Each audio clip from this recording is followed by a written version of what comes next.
Safira Vatsoa hitany saigny soa hitany saigny meva fô ifety koa rety Safira rety Safira zegny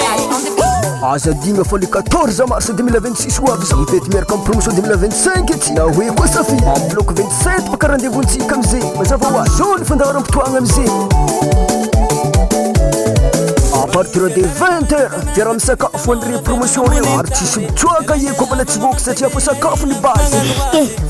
zay etoeky ny tegna raha à partir de 21h fo nikofagna fety amin'ny fomba ofisialy ary magnelagnelagna amizay kofagna boagna talenta sy ny tary zay vakitrehaka eky baka ny ambiance matomboky marary makala sisy tosy fa zay tosa mabaliny tosy ary tsisy miala koa tsy miboaka ventinianagna maso amaraigny kofagna zava amin'ny madamo hamatsaka dignako mary amin'ny andro ihany koa ny kofagna maty parfitialy zalahera tsara koa raha falifaly fa kiboaka amin'ny andro ewa efa hainao koragna zamara iny sy iny fanjarianja amin'ny bloc 27 amin'ny andro afriagna moa ziny so midi le 14 mars 2026 azadigna fotoagna antsika fa bloc 27 ke iny tany koragna afa koa la publicité interprété par Olivier